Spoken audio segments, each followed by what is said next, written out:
Ladies and gentlemen, I want to welcome you to the Black News Network, the real voice of Black U.S.A. Today, our discussion is about death, grief, and the afterlife. There are 4 types of burials that we know about that we are going to discuss today, as well as an additional way, which is cremation. We have to make these choices ahead of time, because making these choices after a person crosses over leaves us in a position where we're not too sure of what that person may want.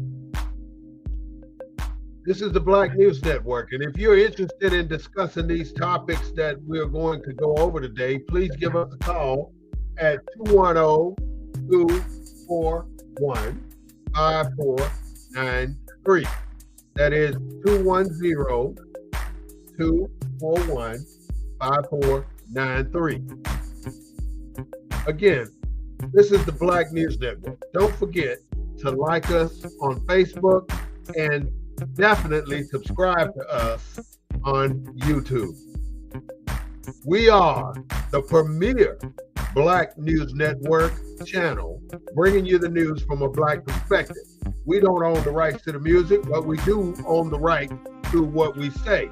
Without further ado, I'd like to introduce to some and present to others our co-host, Mr. Claude Foster from Houston, Texas. Good afternoon, my brother.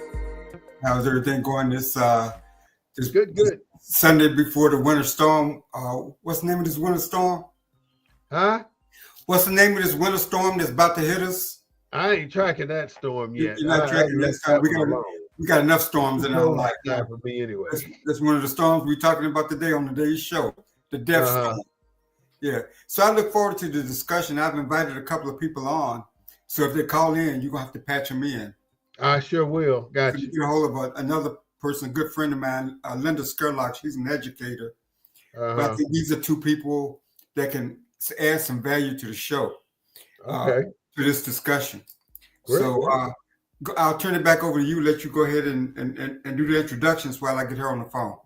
All right. Sounds like a plan to me. Okay. You know, this is something that we have to deal with, whether we want to or not. I mean, it is something that happens all too often. We see our people out here scrambling to get things together to get our loved ones in turn, and it sometimes presents a significant burden on the family. So it's so easy to go in front of all these things that we have to deal with in life and make sure that we have them covered when that dreaded day comes. And it always comes. It's going to come. I mean, no matter what we do in life, we're going to meet our maker sooner or later. That's inevitable. That is our destiny, and we have a responsibility to prepare ourselves for it. And if we don't prepare ourselves for it, we end up leaving the responsibility to someone else. And that is where the problem lies. We don't know what's expected. Nobody knows what I want for my burial unless I communicate that to them. Nobody knows what you want for your burial unless you communicate it to them.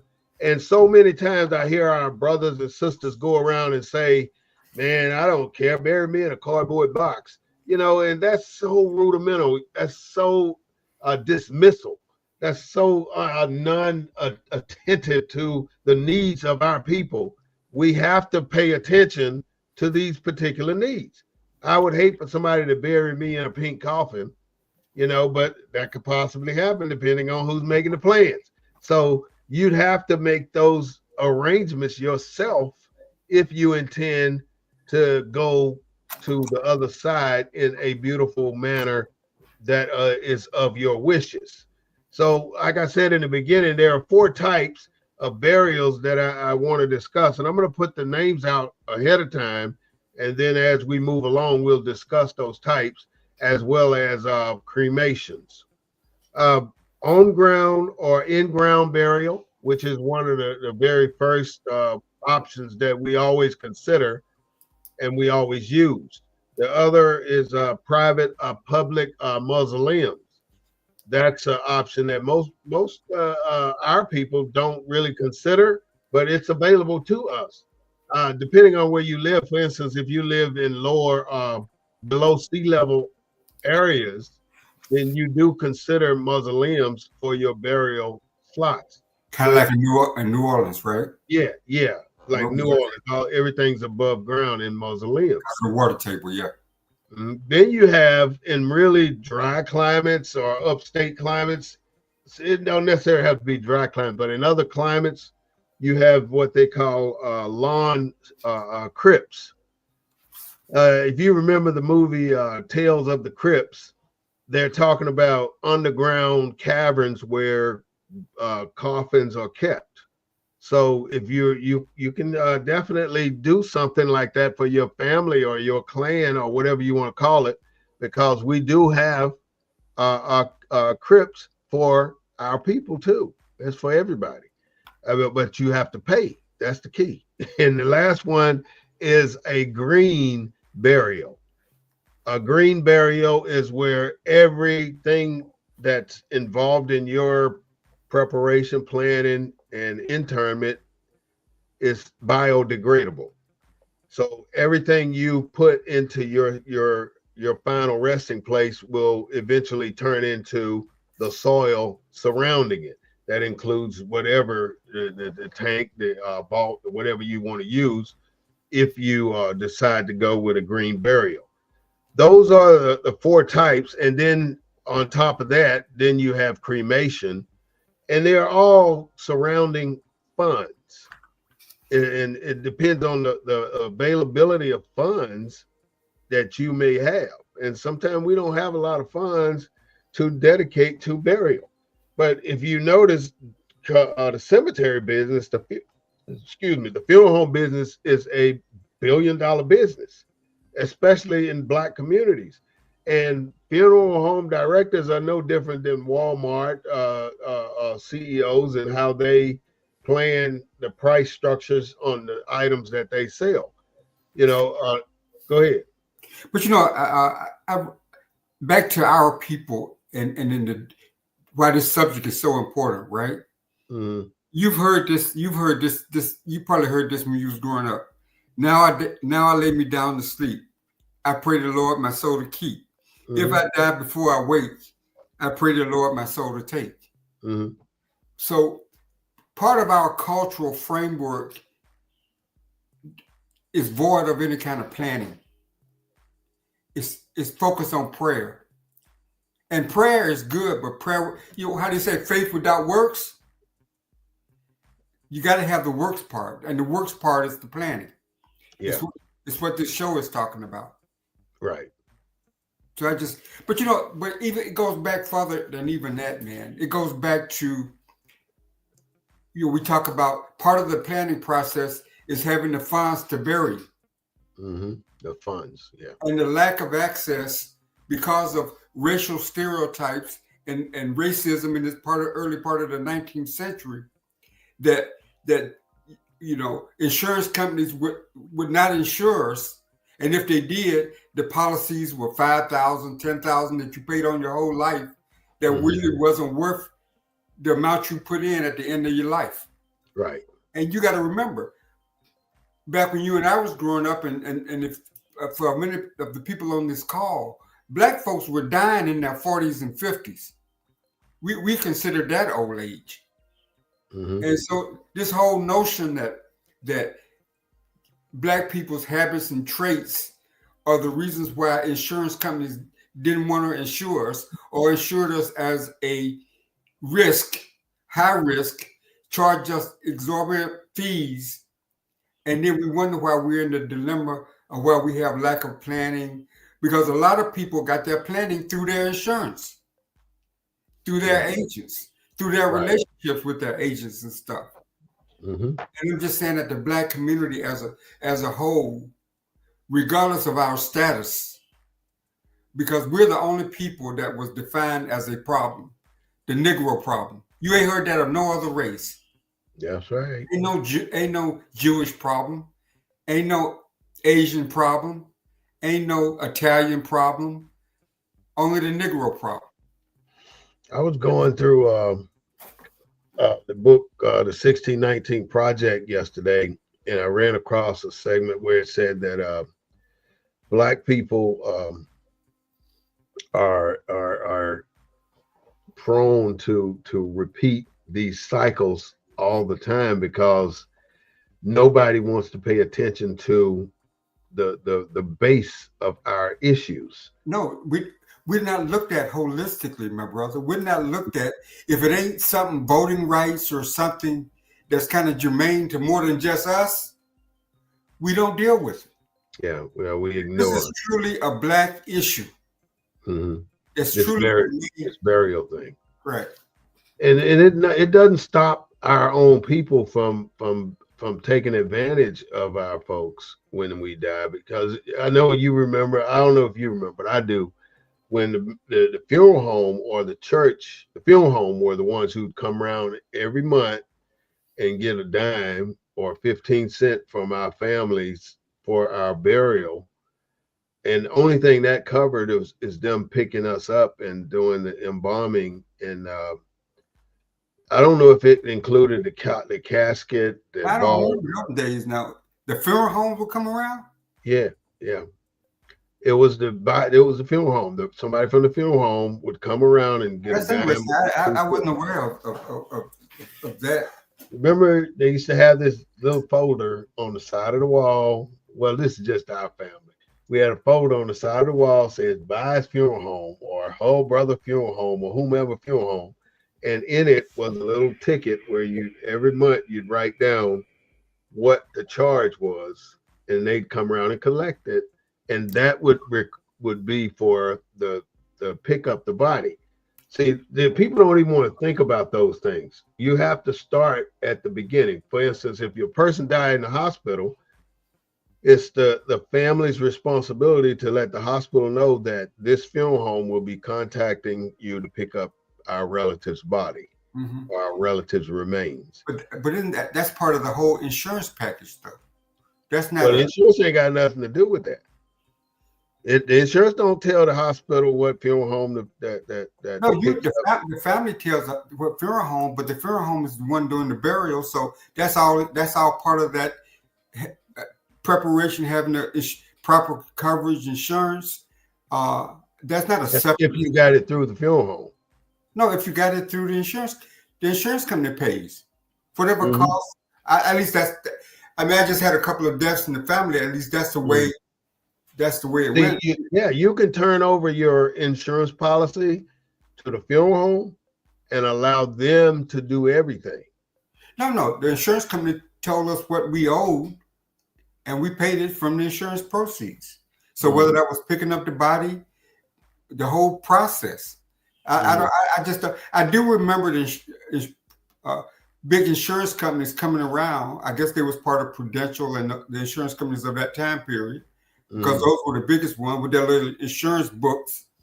And my parents would pay whatever that premium was for that week or that month, however they were. I think they was coming around like every other week. And to find out the policies wasn't but $3,000 or $5,000. But a funeral didn't cost no more than that back then. Yeah, I mean, and that was premium prices back in the 70s.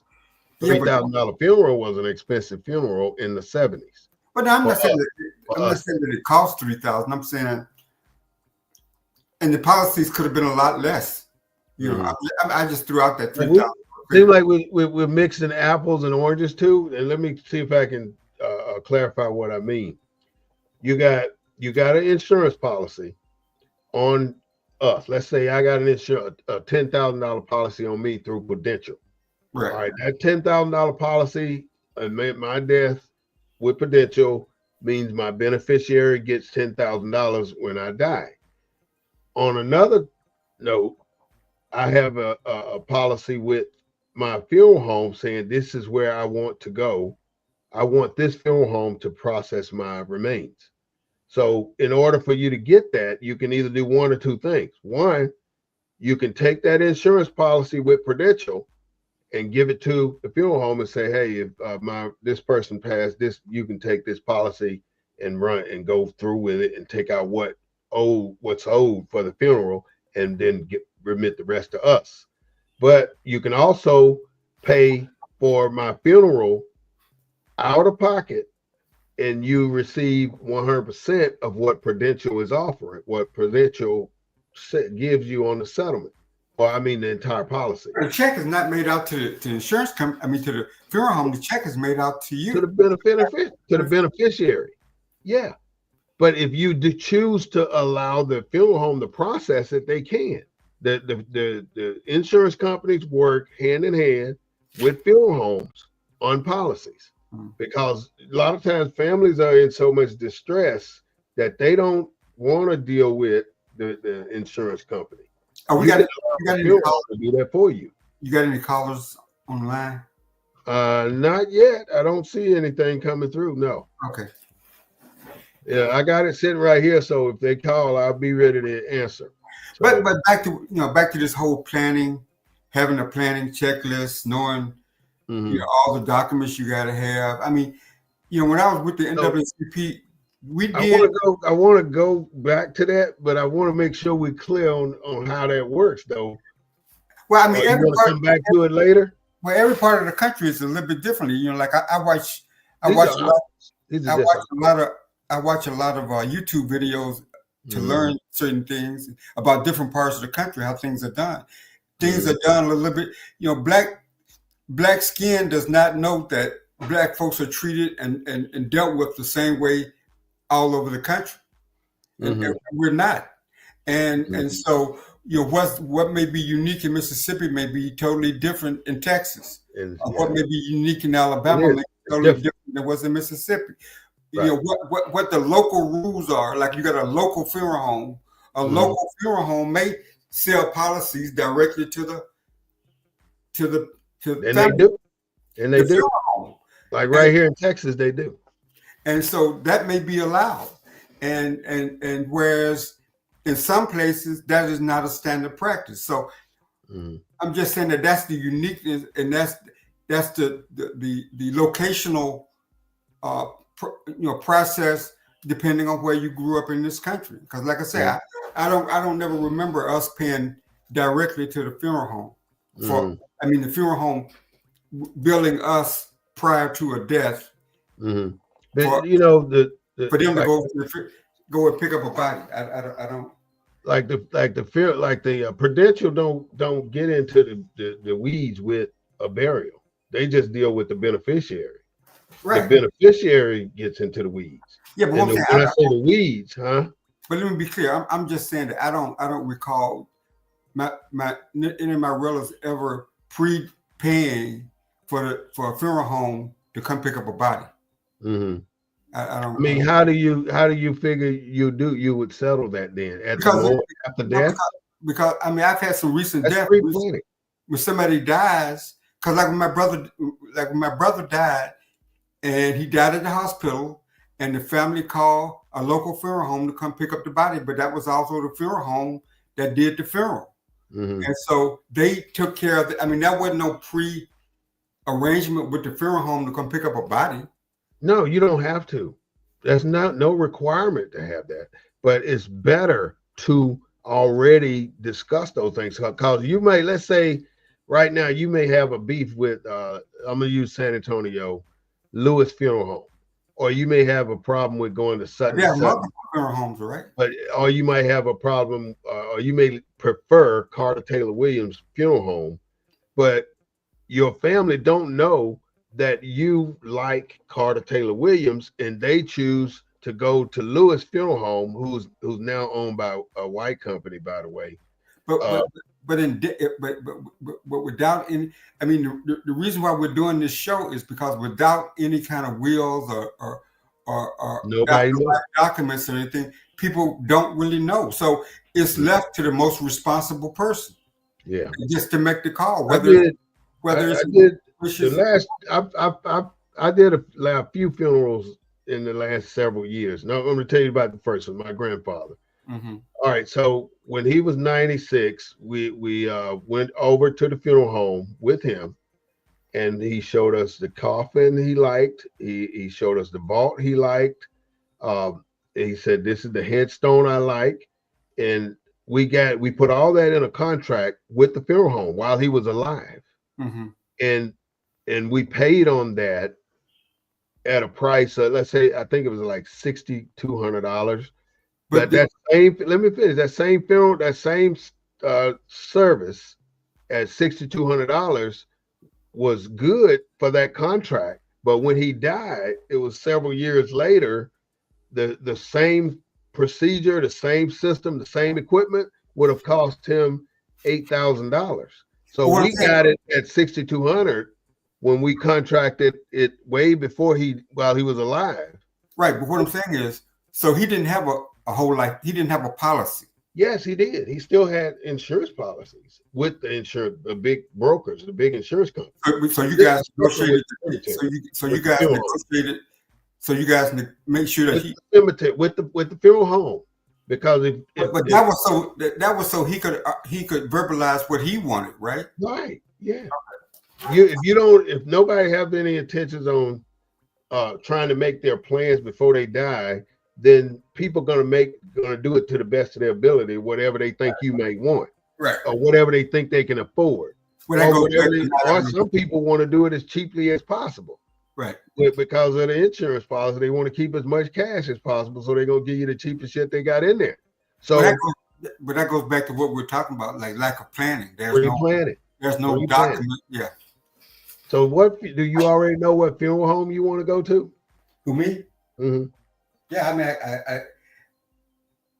I don't have a particular funeral home written down right now. No. Do you want to go to the VA cemetery, or do you want to go to? Yeah. For me, VA. Yeah.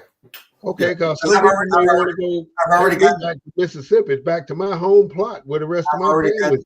I've already got the plot approved. Everything. All right, so some people don't want to. I mean, some people don't care where you bury me, where I'm at, whatever state I'm in. Right. For instance, I'm near Fort Sam, and I still want to go be buried next to my family in Mississippi. Right. And I got that known. But if I don't make that known, if they don't have a plot, the land, the plot where I can't get buried there. But so I have to get pre-arrangements. But you got somebody in your will designated to carry out their wishes, right? Yeah, but at the same time, it's my responsibility to be in touch with that funeral home to know that, hey, I'm paying. I want to make sure we got all these plots for me, my nephews, my sisters, my brothers, my wife. All these people got plots already paid for, so they know where to dig the hole when we die. In other words, it ain't you pick the hole after you dead. You get the hole before you die. So you can walk out there and say, hey, I like this spot right here for me when I die. Or you can say, wherever you drop me, I'm fine. Right. It really don't make a difference to the dead, but it makes a difference if you're living and you set up your own stuff. Well, that's right. I mean, and that's what the show is all about. Do you know?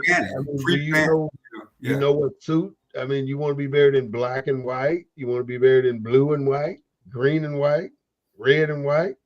You want rings on your finger. You want gloves on your hand. You want a hat on your head. What you want?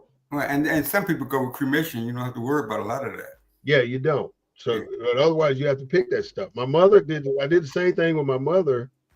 I set up everything while she was living at the funeral home. Now that was one process. And then I set up another process with insurance companies that pay. But so when you go to the funeral home, you pay for it in advance, and then you can't get the policy until you provide the death certificate. Right. When you provide the death certificate, they pay you the policy.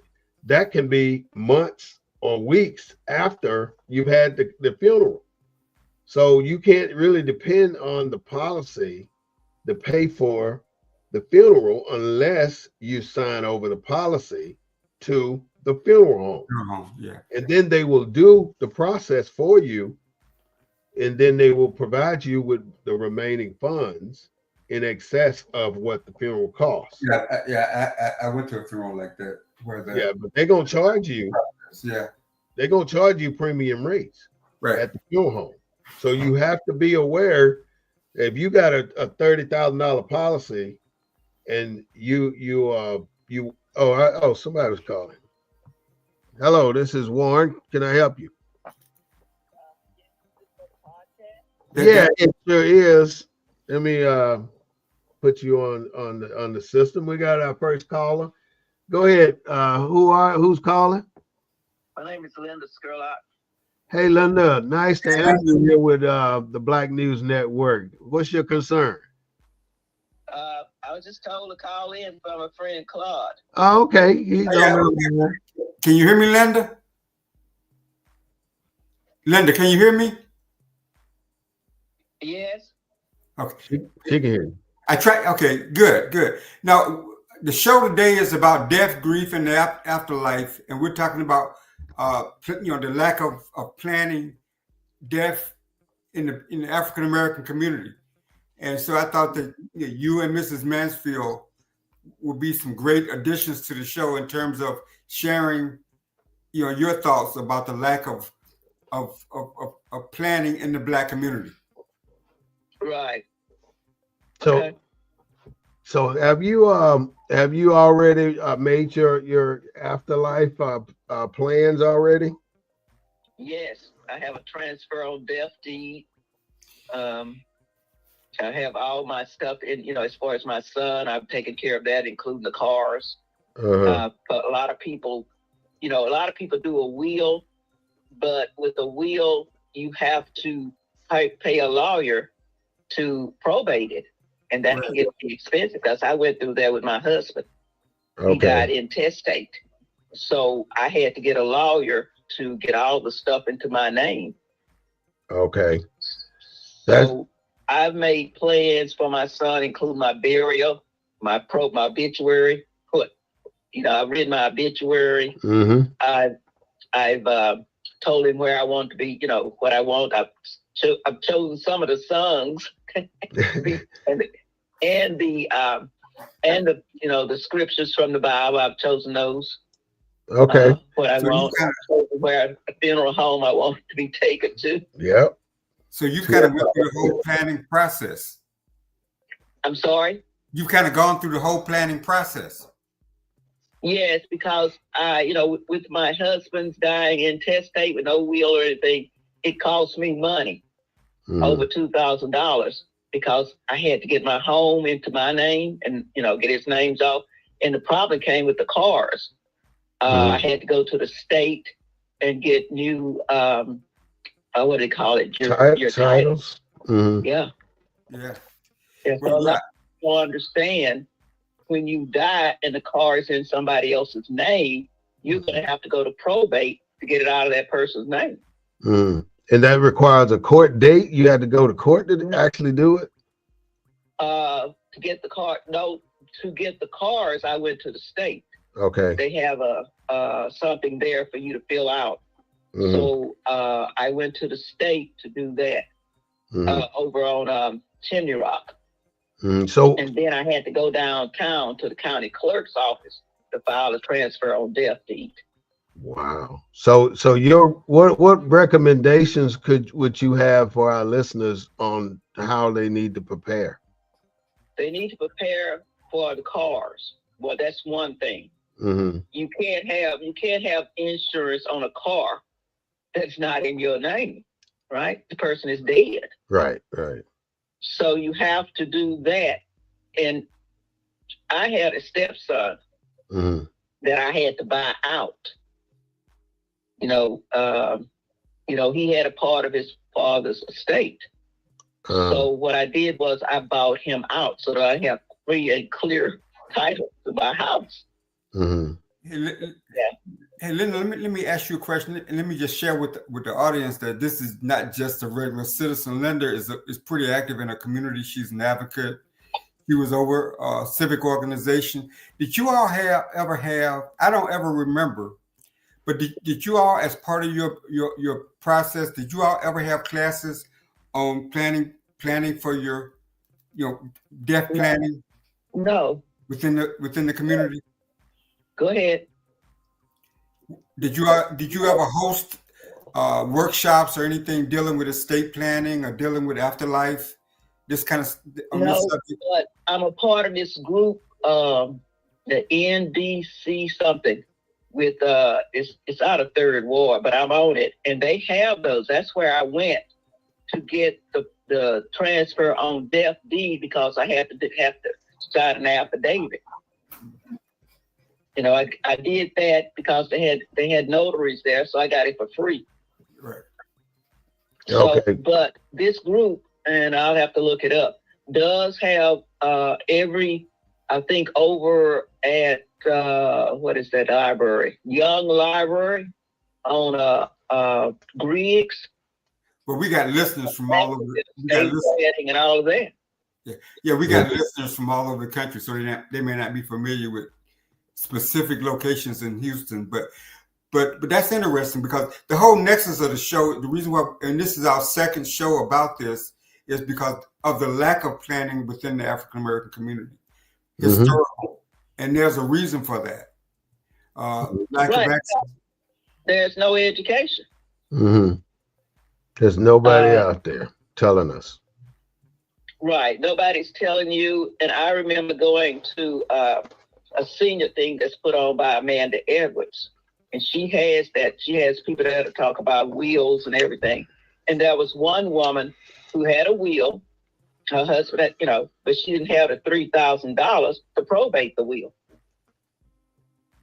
So when you say probate, basically when we say probate, what are we talking about? Just getting the judge to make a decision on it, to approve it? I attended with my husband. It was during COVID, so I attended it on Zoom. Okay. But I got a lawyer. To work on that because it said he died intestate, so there was no will. So in order for me to get the house and everything into my name, I had to do that. So with the transfer on death deed, my son, I transfer when I die, all he needs is a death certificate that says I'm dead, and then everything goes to him. And a transfer on death deed is different from the basic warranty deed that they do on properties, right? Yeah, transfer on death deeds means you don't have to go through probate. Okay, you don't have to probate a will. I have a will, but I decided that I would have to pay the lawyer money, and I told this to a guy who is an attorney, and I said, "Well, look, lawyers said that you need a will." He said, "Yes," and I said, "But they don't know how you have to probate the will with the money, right?" And he said, "Yes, we have to make some money." So everybody trying to get paid on somebody's death. Ain't that something? Right. That's right. So I decided that, my son would have to come up with $2,000 or $3,000 to get a lawyer to probate the will. So by doing the transfer on death deed, you don't have to do that. I went down to the county clerk's office and I filed a transfer on death deed for $50. Okay, but you don't really need a lawyer to do a transfer on death deed, right? No, you don't.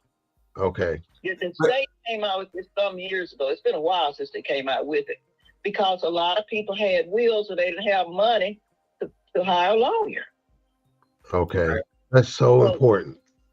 I'm sorry? That's very important. I that's a significant piece of knowledge right there, that people can go down to the courthouse and ask to file a transfer on death deed, and it'll cost. Get the forms and everything. Okay, and do the forms, and it'll cost them about $50, and that way you don't have to worry about going to a probate court after the death. Okay. Now let me ask you another question, Ms. Linda. Did you already work out a plan with the cemetery or the? Yeah, I'll be buried next to my husband because I bought 2 plots. And I have everything is on the tombstone. Okay. Except my date of death. Okay. And all my son has to do when I die is get the date of death and put it on. Okay, and that's Well, you already got the words for the tombstone, Linda? I'm sorry? You already got the words for the tombstone?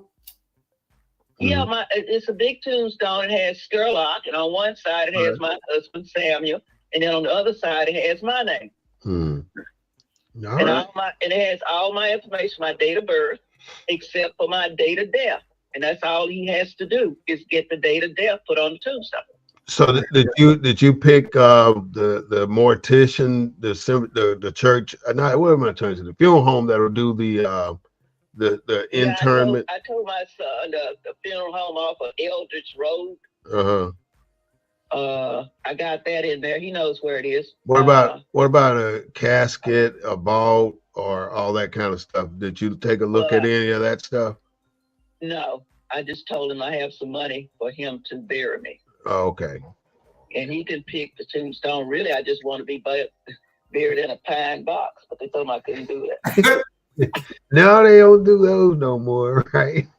All right. So people, go ahead. That's a scam in itself. They tell you it's all waterproof and all that. Yeah. You can't keep the water out. Yeah, keep the water out. For what? I'm dead.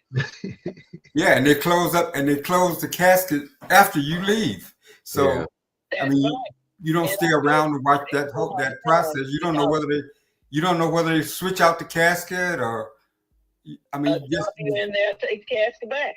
Yeah. So I told my son, you wait at that cemetery until they put my body down in there and cover me up.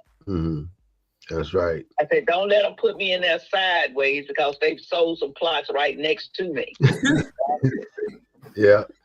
Did you elect to have any jewelry on, or you wanted to be buried in a particular suit or something like that?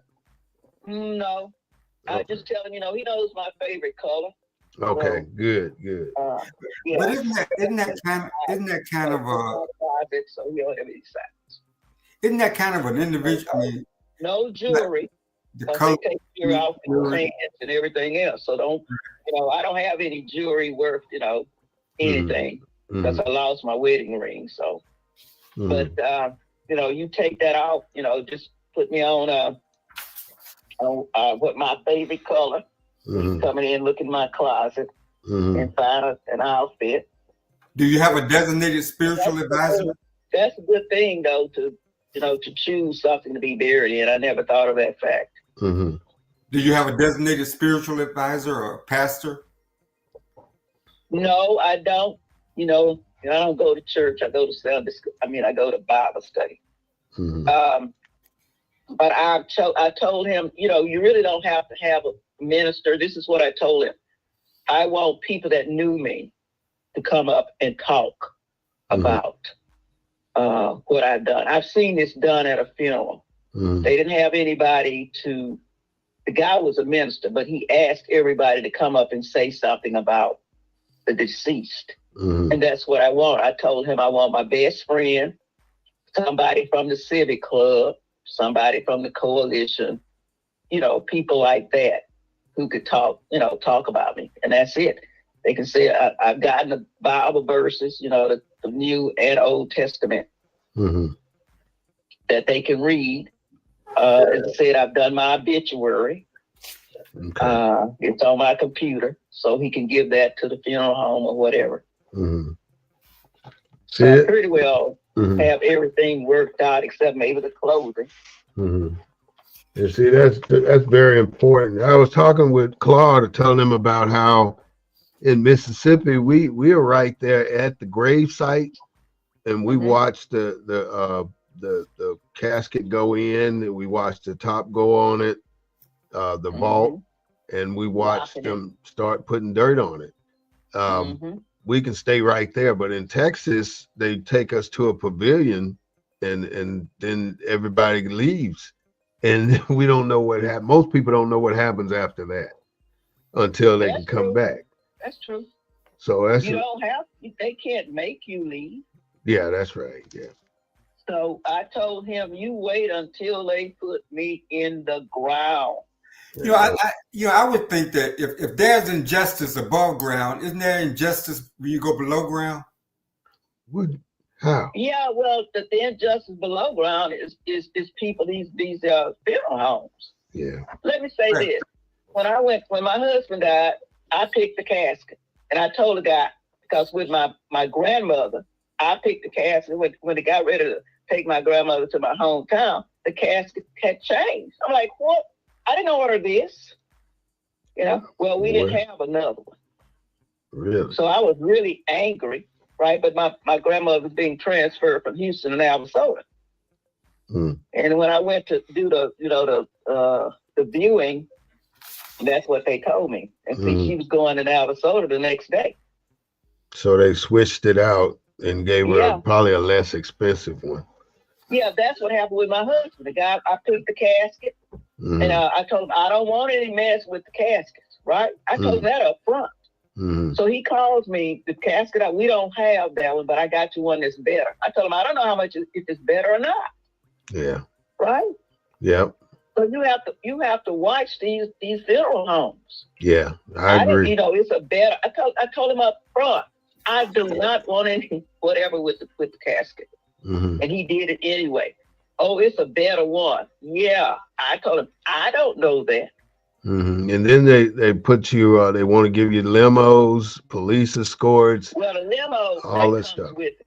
Okay. Well, how do you address that, Brother Bay? How do you make sure that there's no injustice after that? In what way? Basically, like the process? Yeah. For people that are listening, that what do you mean, Claude? Well, like what you just said about the casket switch or the get exactly what you paid for, making sure that your wishes are carried out exactly as you wish. Yeah, that's something I don't know what to do about, because as I said, the casket that I paid for could have been, the one that he switched to could have been cheaper. Yeah. That's so right. I didn't know. He was telling about some gauge, 20 gauge or whatever. Well, I didn't know. Yeah, and that's something make it sound good. People need to know. But with Walmart, you can buy your own darn casket. That's right. And that's one thing I need to find out about. How do you get your own casket to a funeral home for them to use? Walmart sells caskets. Costco. They cannot deny you buying a casket from Walmart and taking it to their funeral home. The law says they can't. I thought you had to be a authorized funeral home to buy a casket. You can buy it, right? Costco sell it too. Yep. Anybody can buy a casket. They have casket storefronts. And take it and have it delivered to their funeral home. And they have to take it. But you buy it at the funeral home, you're paying 3 times the cost. Yeah. You don't have to buy your casket from the funeral home. They won't. They never gonna tell you that though. Right. Well, it's common. Well, I guess it's not common knowledge. But you can go and buy one from Walmart. Yeah. I know some people that did that. It's definitely not. I thought I was pretty knowledgeable. It's definitely not common knowledge. I didn't know. I thought you had to be a licensed. It's a casket. Yeah. Why else would you buy a casket except for a body? You can buy your own casket.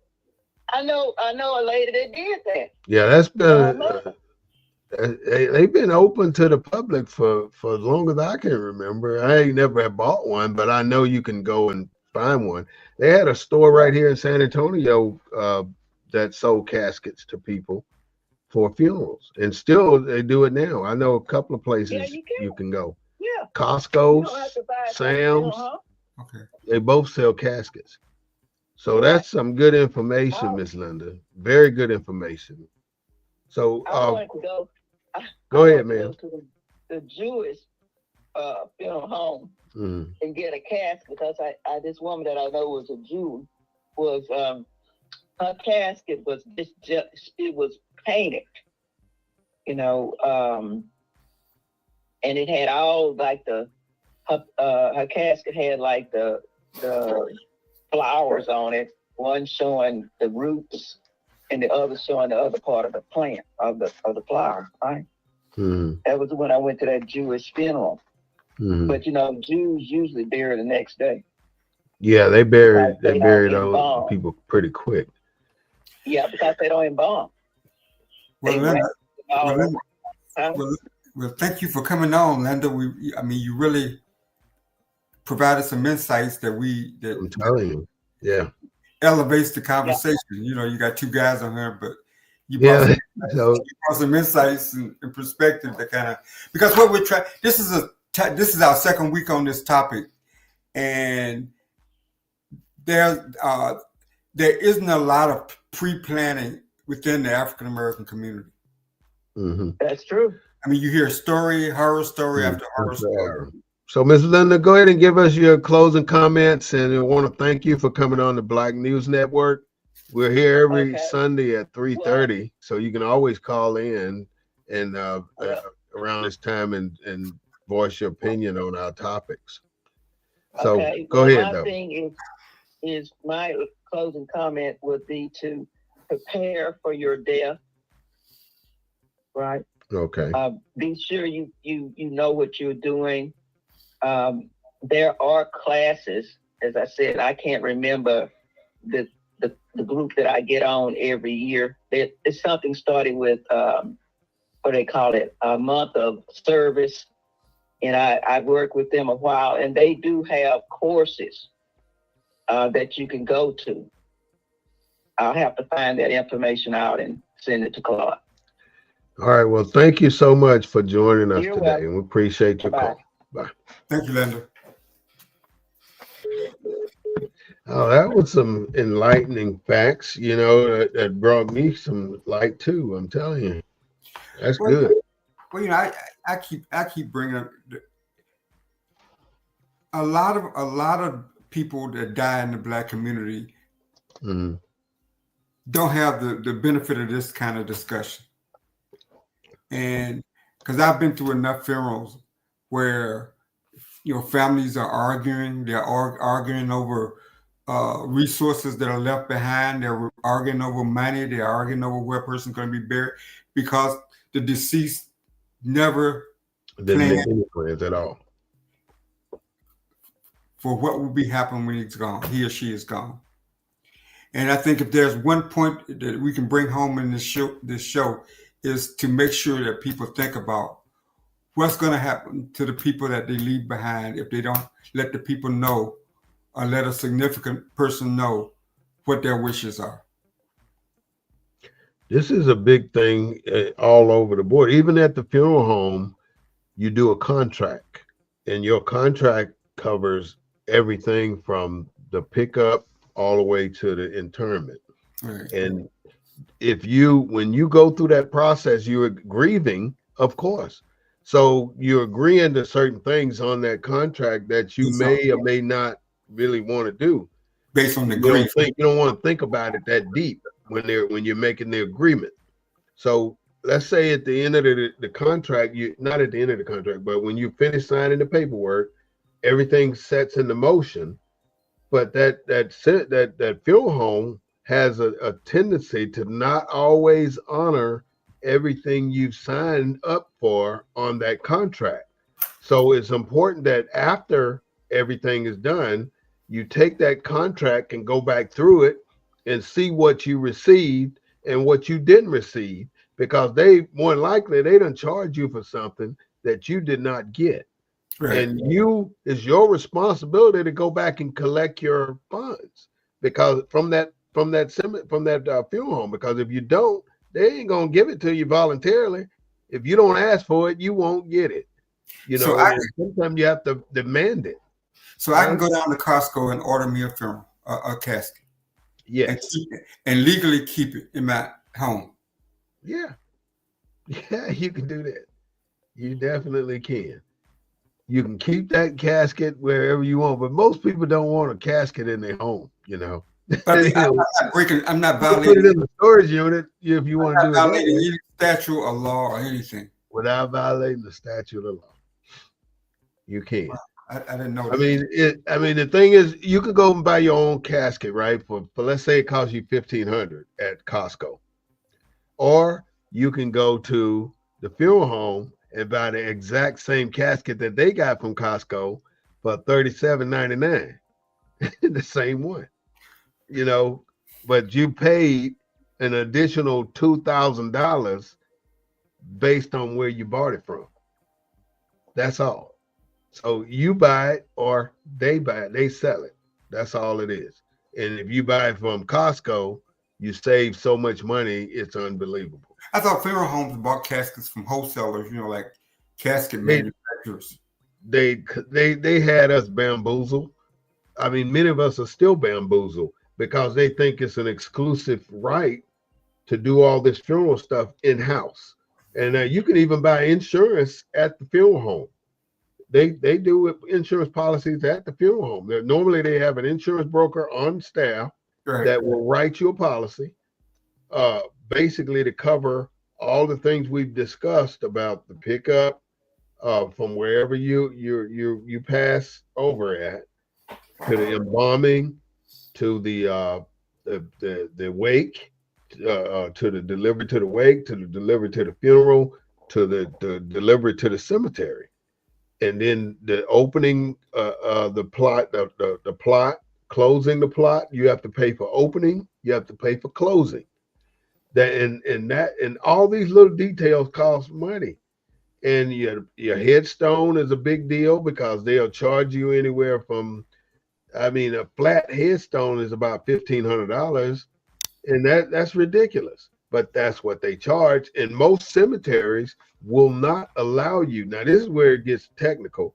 Most cemeteries won't allow you to get your own headstone. You have to get it from them because they want to keep. They say they got to have the same type headstones in a particular cemetery. Like some cemeteries, you see all flat headstones. Some cemeteries you can see raised headstones that only go so high. Some you can see unlimited. You see every type. But every cemetery owner has the right to say what you can put out there. But this sounds like would be a great for a nonprofit to be estate planning. Something like estate planning, and there's estate planning, and then there's estate planning. I'm saying to talk about it from the perspective that we're talking. We're talking about it from. There's an additional thing that I wanted to talk about on the types of burials from cremation, which I say can run you as little as $1,500 or less. Before you go there, I had never heard of the green burial. Is that new? Yeah, that's new. Where everything, but it's more expensive. Because everything you're getting is going to be biodegradable. You have green cemeteries now. Everything's biodegradable, where it converts right back to the soil. Lawn, when you don't go with the crypt, is anywhere from $2,000 to $10,000 if you're doing an individual crypt or a family crypt. The mausoleums can be $3,000 to $5,000 for an individual, or $25,000 or more for a family. An individual burial on average is going to cost you $7,000. But nowadays, if you get one for $7,000, you're doing damn good, because you're going to be right at 10 on average, depending on the cemetery, depending on how the people are. But I've seen some funeral homes will do as much as $5,500. It depends on where you are, huh? On the low side. Yeah, but you still get quality service. But that's just part of the cost. Let's go back to the preparation before before you die. I mean, you have to put your paperwork in order, like Miss Linda was saying. And you gotta have a will. Yeah, right? Well, let me say what I was gonna say. It's something you can do in addition to a will, and it's a personal property trust.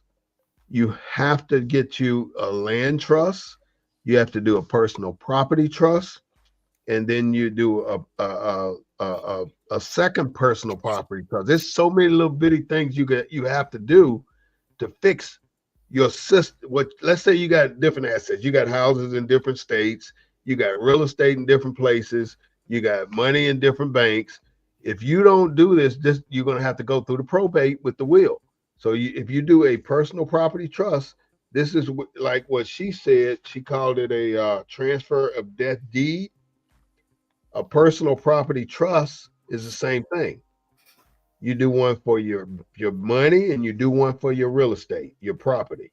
And then what you do once you establish the personal property trust and the land trust, you have to do a living trust beneficiary. And the living trust beneficiary is you. That way you basically you give it to not you, but the person you want to have it. So you have to set all this up before you die. And if you don't, you end up losing going to court, because most people don't want to spend the time to go to court to argue about your stuff. You have to get these things done. And it all requires a lawyer. And there's a difference between a lawyer and an attorney.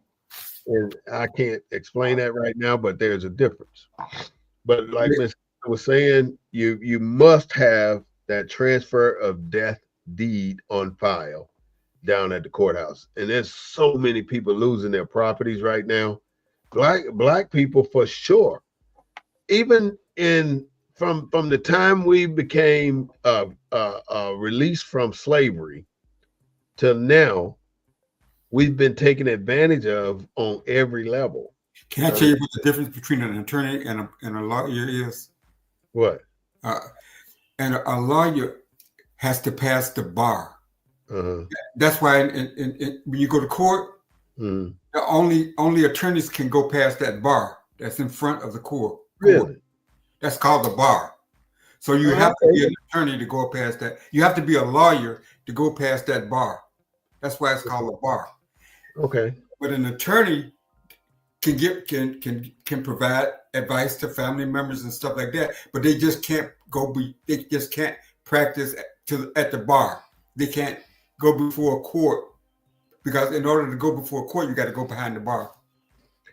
Okay, so that's the lawyer that can go past the bar. In order to be called a lawyer, you have to be able to pass. You have to have passed the bar, because you cannot go into court. You see, you've been in a courtroom. Yeah. That bar that they lift up, that you go in front of where the lawyers sit and stuff. Everybody back there, except for the court employees, have passed the bar. All right, so that's the lawyers for the defense. The lawyers, and the attorney got to stay behind on the other side if they haven't passed the bar. Okay. Yeah, that makes sense to me. I didn't know.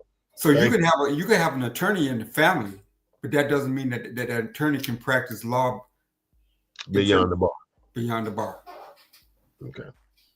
All right. So the major things that we picked up today is that the transfer of death deed. That is so important. The transfer of death deed. How did you all determine, like when your grandfather died, or your father? How did you determine his access? How did you know where everything was located? How did you know his bank accounts and debts and all? Who had put that together for the family? Well, you really don't know. The only thing you're going to know is what they present to you, because if you don't go out and find it, the bank damn sure ain't going to tell you that they got an account there. And once the bank find out that person is deceased, if you don't notify that bank that you're the beneficiary of that account, they're not going to tell you. They're going to eventually absorb those funds. That's how they work. I watched a show that was so hurtful, because you watched how people manipulated the Indians out of their assets based on marriage. The white people were marrying the Indians to get the access to their assets, because the government was giving the Indians their benefits, their assets, and then for oil or whatever the resource was. And then the white folks were marrying them to gain access to their oils, their finance, their everything. And they were taking it all from them over time. And it was just so sad to see how the system manipulated the other people to get a hold to their assets. And they do the same thing with us. We lose our assets because we don't know the rules. And that's why I say you cannot survive prosperously in America unless you learn the law on and that's how why so to much, operate within that's the why law. that's why so much black land in the South is lost, huh? That's why. I mean, we own lots and lots of land and acreage, but it's all been dwindled down to nearly nothing because we have not taken the time to learn the law. And that's where our problem lies still to this day. If we don't know the rules, we can't play the game. And the game is being played on us all the damn time. You know, we got to learn how it works, and that's working for any industry, any company. You get this handbook when you go sign up to work for somebody, Right. and they expect you not to read it, so you don't know what the rules are. So if you read and study and learn that handbook that they give you, then you know how to function in that job. But if Yeah. you take it and throw it to the side and be just happy you getting the check, then they got you because you don't know what you're capable of until you know how the law works when you do things. In other words, why would I say, man, oh, I can't go to Walmart on Sundays because Walmart don't allow us in there on Sundays. If I came to you and said that to you, you would look at me like, what the hell is he talking about, right? What the hell are you talking about? Yeah. But haven't you heard people over time say, well, man, I know I can't do that, so I'm not even going to try. I'm not going to try. I call it self-defeatist. In other words, say, I know I can't buy no house, so I ain't even going to try to buy a house. But the moment you go try to buy a house, bam, you got a house. That you got it. You didn't know you could do it until you tried to do it. Nobody told you couldn't do it, but you told yourself you couldn't do it, so you never tried. And you hurt yourself by being a person that's not willing to try these things out. My credit score so bad, I know I ain't gonna get no house. Or my credit score so bad, I know I can't get no car. You rather walk for another 2 years rather than go try. You don't know until you try. That's all I'm trying to say. You don't know how this process works until you try it. And if you assume all these things about death is pleasant, people will support you and help you through this process when you die, then you got it wrong. People still want your damn money. It don't matter. It doesn't matter. And look at all those, God rest their souls, but look at all those souls that was lost in Louisiana that didn't have no insurance. They had to go on what's that fundraising website in the state and the county. GoFundMe account. You never know. And then the insurance companies dropped out, said that we're not paying anyway. We denied the policy. When you know they paid their premium for the last 20 years, and then all of a sudden you don't want to honor the policy. Well, what I've read and learned about the healthcare industry and the medical industry, I think the gap between access and equity in terms of Black life, we still got a long way to go, bro. We got a very long way to go. These subjects we're talking about, like I say, now I lay me down to sleep. I pray the Lord my soul to keep. If I die before I wake, I pray the Lord my soul to take. It's you don't know. It's a wish. It's whatever happens. Yeah, that's whatever happens, happens. I'm gonna leave it in God's hands. I'm gonna let God take care of it. And see, that's where they got us on that. Everywhere you look, you see how white people, and I don't mean to keep harping on white people, but I'm gonna just say it. Like for instance, Africa, people in Africa were doing just fine before they started exporting us for slavery, before they went in and started fighting to take over the land and bringing in what do they call it? When they go into a place, capital,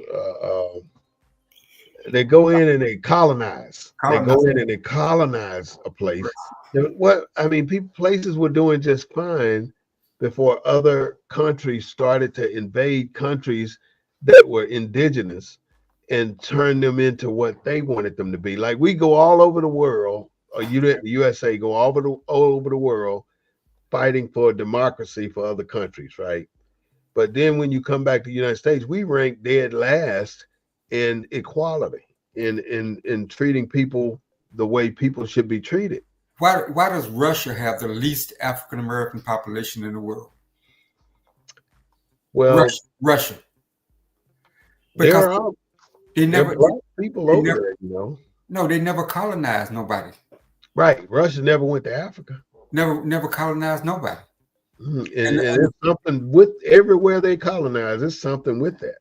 Russia never went to Africa. Europe colonized. You got large populations in France, in Belgium, in Germany, in England, because they colonized. And when you look back on everything that has happened to colonize these different places, you see that it was not done peacefully. Well, one country in Africa just kicked France out. Macron was talking had a press conference talking about how ungrateful they were. Look what happened in Vietnam. We only got to Vietnam because of what? France. Yeah. France went to Vietnam trying to colonize Vietnam. And Vietnam said, no, get out of here. You're not coming in here and colonizing us. We already colonized. And they're just a prosperous, inexpensive place. So this also, I mean, it's the whole system. Even the minimum wage has a whole lot to do with colonization. You talk about the United States got a minimum wage, right? $7.25. But if you go to Indonesia, you go to Taiwan, everybody's working. Everybody. And everybody's exporting product that they made. Right. But they don't have a minimum wage, but everybody's surviving. Look at India, no minimum wage. Vietnam, one of the cheapest and nicest and full unemployment. Ain't nobody starving in the street. Ain't no camps. None of that. No tremendous taxation. If France had beat them, if France and the United States had won, what do you think Vietnam would look like? It'd be worse than we are. It'd be in bad shape. But they're in good shape now because of them standing their ground and not allowing themselves to be colonized. And they don't owe nobody no whole lot of money or nothing. Like Haiti. Look at what happened to Haiti, man. And Haiti just now came out of money that debt. And they paid to be left alone. They had to pay to be left alone. And they're still trying to make Haiti be subservient to other countries by not providing them the same level of support they would for anybody else. And look at New Orleans.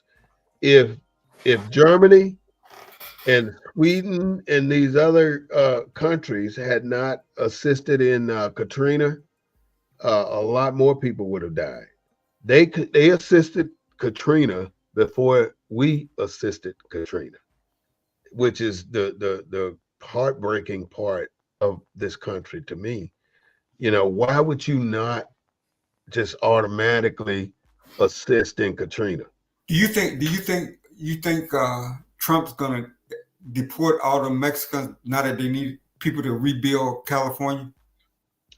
I think Trump happened in New Orleans where they had to suspend deportations or suspend something to keep because they didn't have enough workers. Trump's gonna do it. He's gonna do what he said he's gonna do. I'm thinking he's gonna start deporting people, but the problem's gonna come in with everywhere he's gonna go in with these law enforcement officers. He's gonna start in Chicago. It's going to be a mess. I mean, people are not going willingly. They're not gonna go willingly. Many people would rather die than be deported. And they're going to fight for it, and the police going to come in there like an armed military force to bring people out. Because all them people in Chicago are dark-skinned people from, they're not the Mexicans, Venezuelans. They always come after the Nicaraguans. Yep. Mm-hmm. They always come after the darker skin first. And those guys have a lot more power than they think. I mean, you messing with a system that's been around for hundreds of years, and now you're trying to uproot it and change it just like that. Well, you can't just change it in a few years.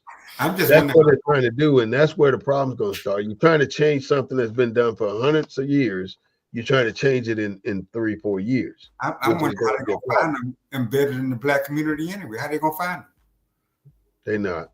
They're gonna a lot of people are gonna go that not supposed to go either.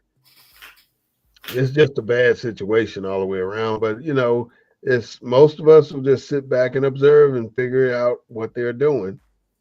All right, so let me do a recap, and then you can do your closing. I'll do my recap, then yours, then we'll go out.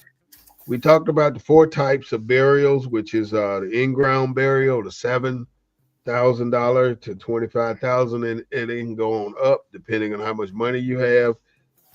We have the private or public mausoleums that you can choose to purchase, and the prices can be $3 to $5 on individual and $25 to $50 on up for groups, for families. We got lawn crypts, which is on the ground. Basically, you dig in a cave type with drainage systems, so the water won't get to your caskets. $25,000 to $50,000. Then we have green burial, which is the newest thing on the market, where you can do everything biodegradable. Prayer without works. That's what we're up against. And what Miss Linda brought to our attention is you have to go to City Hall and ask them that to the tax office and tell them you want to do a transfer of death deed. That's what you will need in order for you not to have to go to probate court. Now, just because you got a will, it doesn't matter.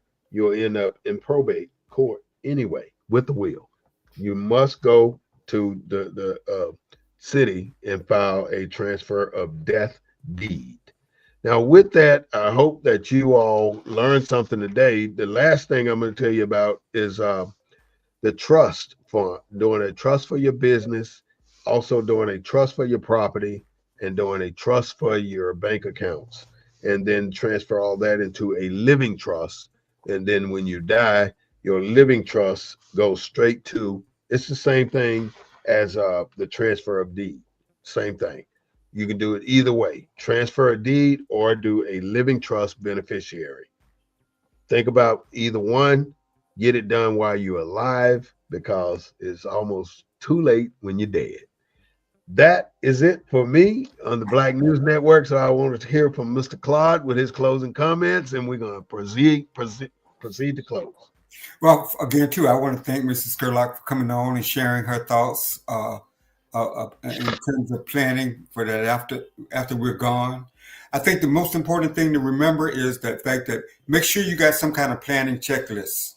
Make sure that you got you got a will, you know what the person's wishes are, and there are many people in the community, attorneys, neighbors, your church, where you can go out and get the kind of information that you need so that you can ensure that when your loved one passes, it's not a catastrophe.